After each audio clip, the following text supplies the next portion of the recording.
Well, hello there. No, this isn't the show at all.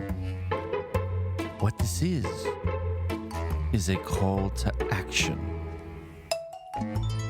A call to like, share, and subscribe. Oh, by the way,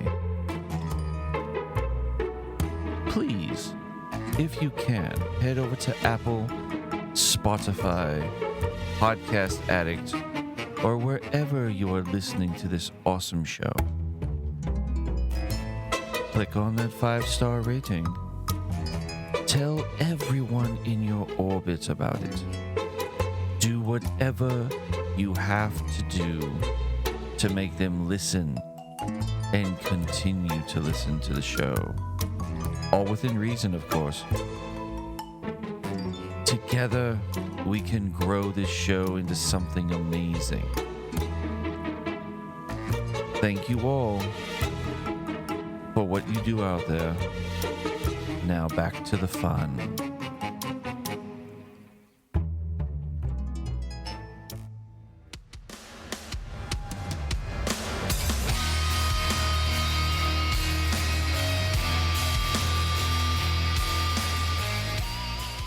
Hey, what's up, everybody? It's Wednesday, hump day, getting on the other end of the week.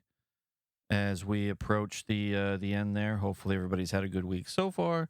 Thank you all for jumping on and listening to me for however long this goes. But before we dive into the fun of the show, I want to talk about a couple of games I didn't get to on Monday. One of them is the 49ers and the Seahawks. I watched this whole game.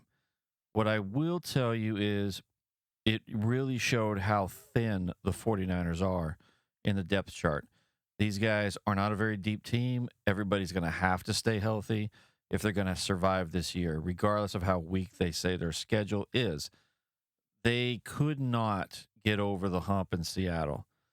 And they got away with one. They escaped. They didn't get over the hump. They didn't really dominate that game. They statistically had an edge, but it wasn't. You can just watch that game and know that the Seahawks are better by far. Their defense is better.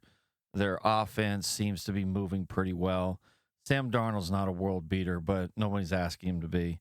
I think Seattle's going to win at least 10 games, 10, maybe 11 games this year. They might split with the 49ers in the season series. They might challenge for the division. They're that good. They are that good.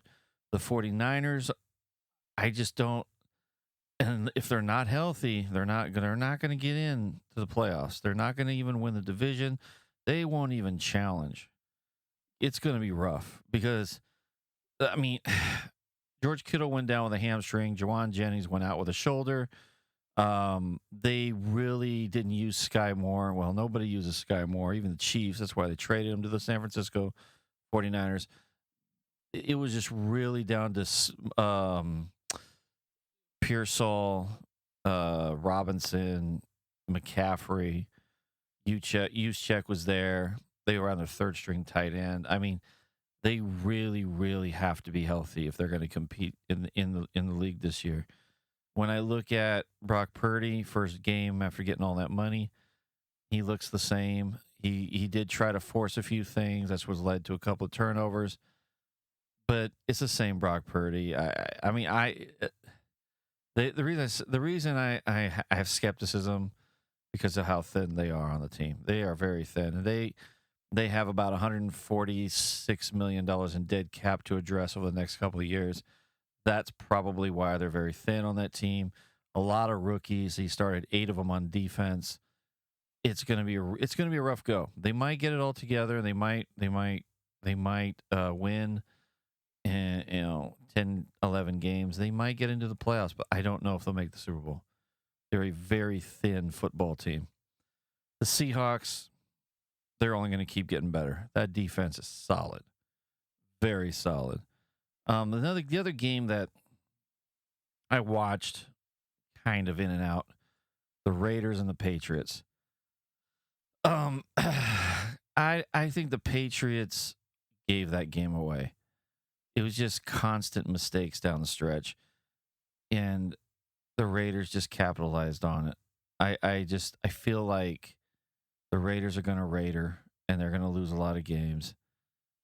They are on paper they're a good team, but I just don't have the faith that they'll get there. The Patriots are in rebuild and growing pain mode, so I don't see them doing much either. But I feel like the Raiders have some dynamics that are different. Their roster's a little different.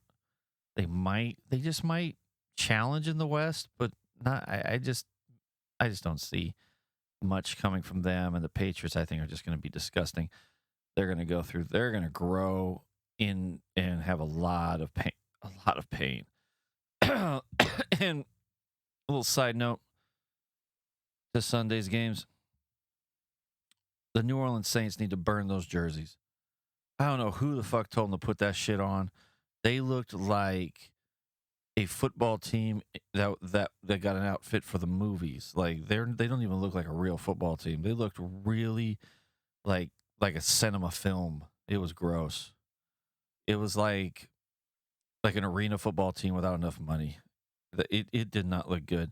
They need to burn those jerseys and they need to go back to the original color scheme and just leave it at that, because those things, wow. Very gross. Let's get into this. So, South Korea is pissed off because of what happened at the Hyundai plant. There was a battery plant earlier in the week that was raided by Homeland Security Investigations, ICE, FBI. They detained 475 people at the construction site. Most of these guys were illegally working under visitor visas, or they were overstaying whatever visa they may have had, work visas and such. And this really upset the South Korean government because their South Korean nationals, which was roughly like 300 of them, were arrested and cuffed, and some of it was done on camera, which really pissed off South Korea, apparently. And of course, the Trump administration has agreed to send them home on a chartered flight and show a little bit of, I guess you could say, respect, things like that. Here's my issue with this story. And South Korea is all talking about dignity and stuff. Here's my thing. One of the things I like is that the Trump administration does not discriminate. Whether you're an ally or not, if you have individuals that are a part of your country and you mess up, you're going to get caught. These guys got caught. And the government of South Korea steps up and goes, "We're allies. Treat them with dignity and respect. Don't arrest them on camera. It's so demoralizing. Please send them back with, a little bit of their, moral dignity and all this nonsense." Look, I would just say, just take this for what it is. President Lee Jae-myung, your people fucked up. They oopsie daisied. They overstayed their visas. They were working illegally under a B1 visa. All of them are going to get deported. They're all going to get processed. And if they get cuffed on camera, you're just going to have to eat that one. At some point, these guys. This is what I don't understand. This is the stuff that just annoys me to no end with these foreigners, the foreign governments and stuff. It's like they catch an American in their country messing up. They will beat them with a stick, give them the full extent of their own laws and all this stuff, right? There was a guy in North Korea that ended up getting arrested for violating the laws over there, and he was tortured and starved, and he came back in a coma and he ended up dying. They don't care. They really don't care. You break a law in their country, you get whatever's coming to you. That's how they treat it. But if it happens in America, these guys will get on the phone and go, "Oh my God, don't hurt them." Like, are you fucking kidding me, dude? Why do you got 300 South Korean nationals on expired visas doing construction work in America? That's what I want to know. How come they're breaking some laws here? How come the South Korean ambassadors, the consul and all that stuff, how come they're not having these conversations with us? and they want to be notified. They want to be up to date on things.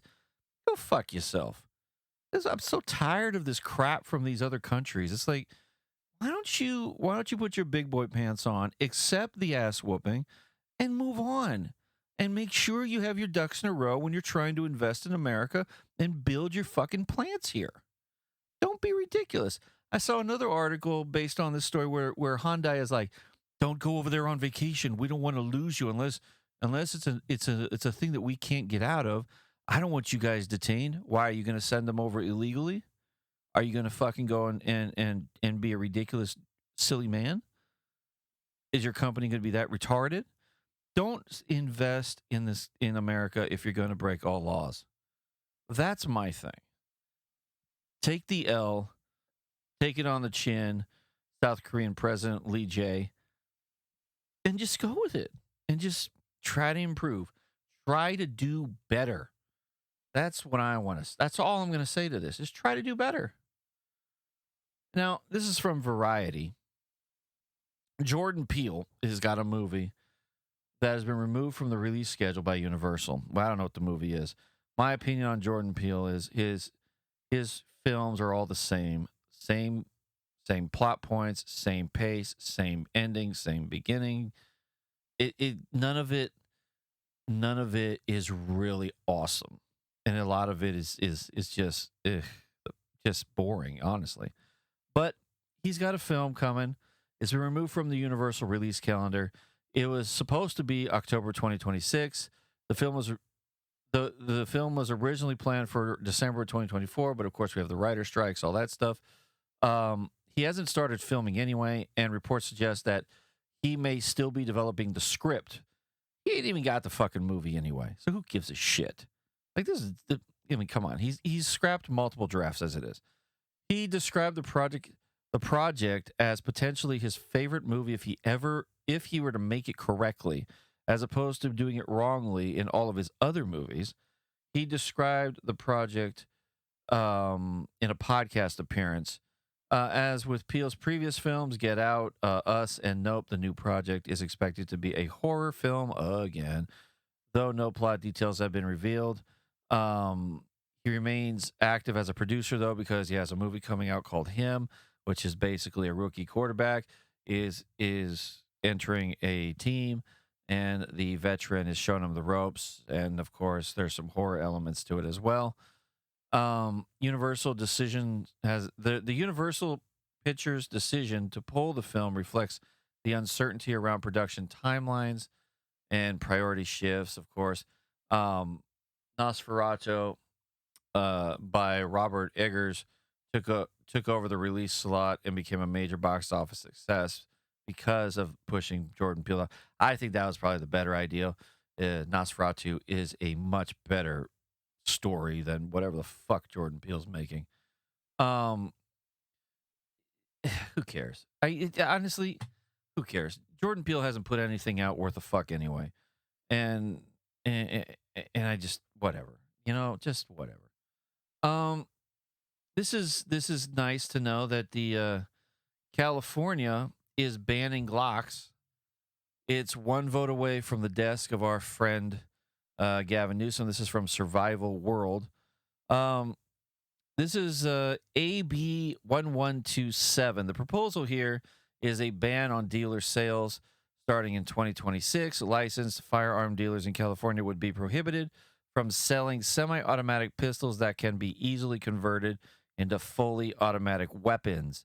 This includes nearly all Glock models and Glock-style clones that use a cruciform trigger bar, which is compatible with illegal Glock switch devices.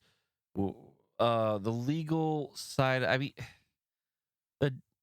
excuse me, legal issue with this is, of course, you get your fine on the first one, you get your license suspended on the second one, and then, of course, the third one is you get the license revoked, and it becomes a misdemeanor penalty. Defines the pistols as machine gun convertible, expanding California's classification on machine guns. The law enforcement is exempt, military is exempt, gunsmiths, private party transfers are also exempt.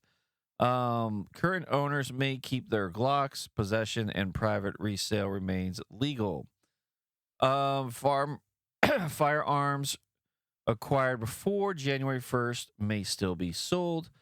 The aim of this bullshit is to prevent mass shootings by eliminating handguns that can be easily modified. Response to growing misuse of Glock switches is the reason for this bill. Um, and this bill, of course, has passed the Assembly, the state judiciary, clearing. It also cleared the Senate Appropriations Committee. Now it just needs to go through another Senate vote. And then, of course, Gavin Newsom will see it for signing. My overall opinion, as it's always been with the Second Amendment, is yes, we need it. And I understand the amendment and its implications. I really do. But I do also agree that guns should have some form of regulation for the citizens. You can have a basic handgun. You shouldn't be allowed with a machine gun, a rocket launcher, a long rifle, unless you're a hunter. I mean, there should really be some limitations to what we can have. Do I agree with the Glock thing? Not really, because the idea is to stop mass shootings. Well, you're not going to stop mass shootings. You're just not. Especially as we define a mass shooting as more than 4 people. I think you're always going to have them. It's not going away unless you amend the amendment and throw out the gun thing. This is going to continue to be an issue, and that's just my take on it. It's just kind of my feeling on it. I just don't think it's. I just don't think this bill is warranted. It's not going to do anything. It just isn't. This is from Fast Company. Tech billionaires are building their own private cities. Uh-oh.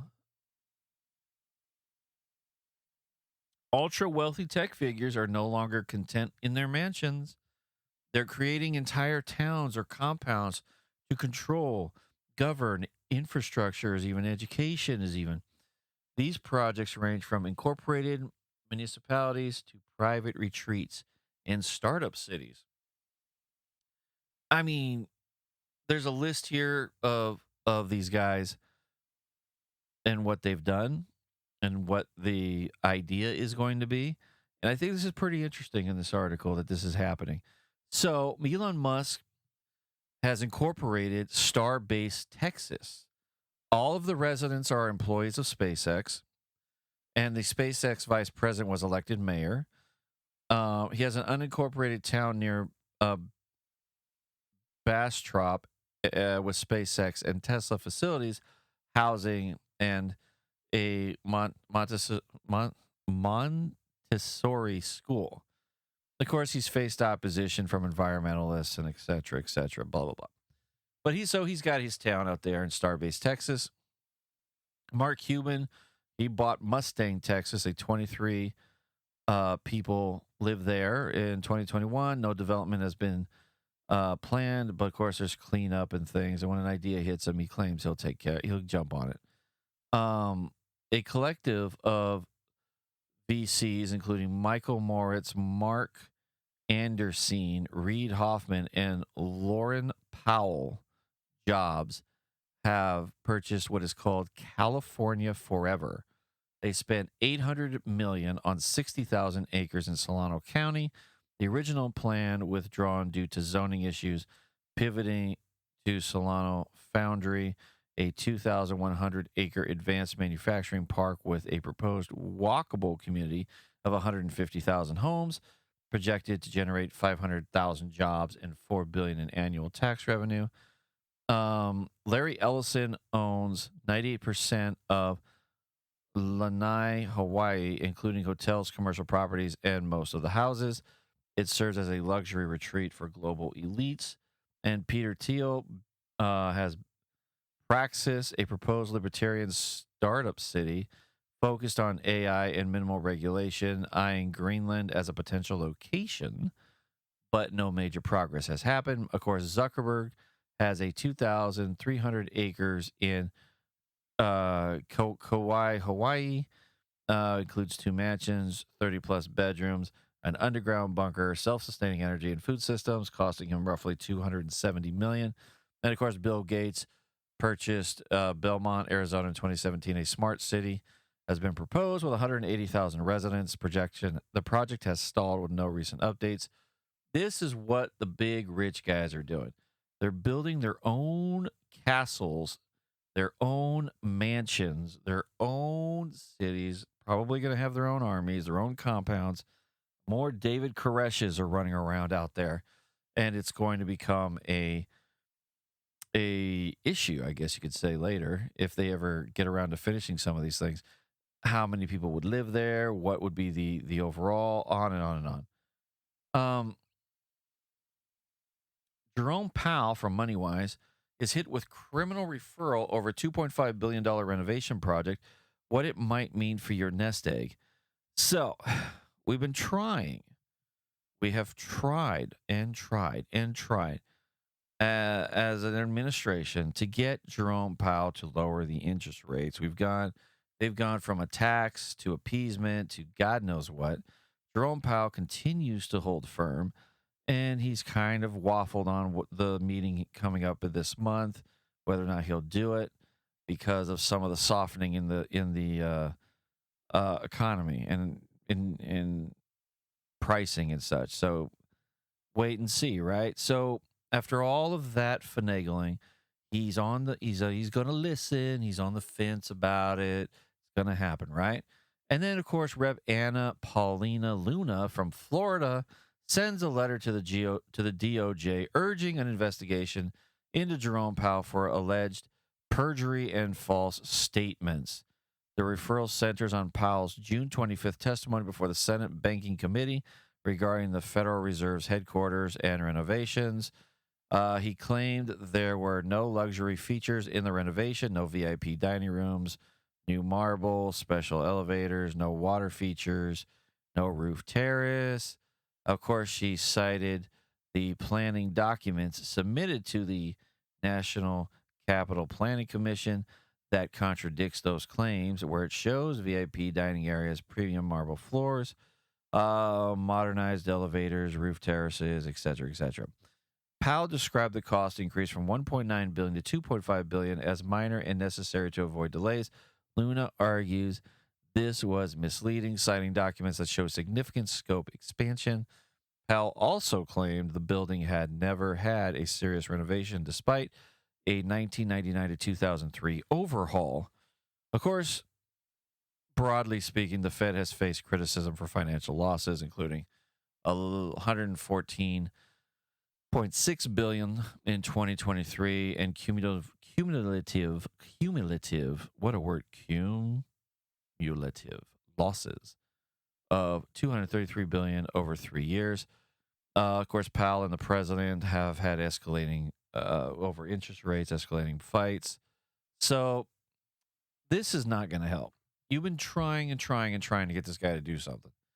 He's finally going to listen and have his meeting. And then you hit him with this. Is this going to help Rep. Luna? No, it's not. What this is going to do is he's going to just dig in and not go away. He's just going to fucking dig in. And we're not going to get what we want. And this is one of the problems I have with the Trump administration. They just do not stop. It's like you just had this conversation with him. He's like, I'm going to listen. We'll have our meeting in September. And they're like, no, man, fuck you. You're going to jail. It's like, hold on, man. Let the man attempt to do his job. And if he fails, then you can go to that phase. Then you can escalate. It's kind of like this whole thing with Putin and Ukraine. It's like, you're nice. Now you're talking shit. And now you're pushing the issue. And he doesn't care because he knows he's not going to see it. But there's no other way to handle this type of stuff than to just set the ground rules, set the guidelines, set the deadline, whatever you want to say, and let the deadline come. This constant attack on everybody in the administration, outside the administration, foreign governments, et cetera, where you're just piling on these guys. They're going to either push back or not respond to you. And is that what you guys really want? Is total shutdown? I don't think so. So we all have to pump the brakes at sometimes. And we all have to try our best to stop this bullshit. Like, this is ridiculous. This is absolutely ridiculous. And that, kids, is it. That's it. That's Wednesday. It's in the bag. There's nothing else I got for you. We've talked about the raid on the Hyundai plant, Jordan Peele's bullshit movies, the Glock ban, tech billionaires, and what they're doing with their own cities. And Jerome Powell is now facing a letter of recommendation for prosecution. That's all I can stomach. That's all I can give you. Take care of yourselves. I'll see you tomorrow. Later.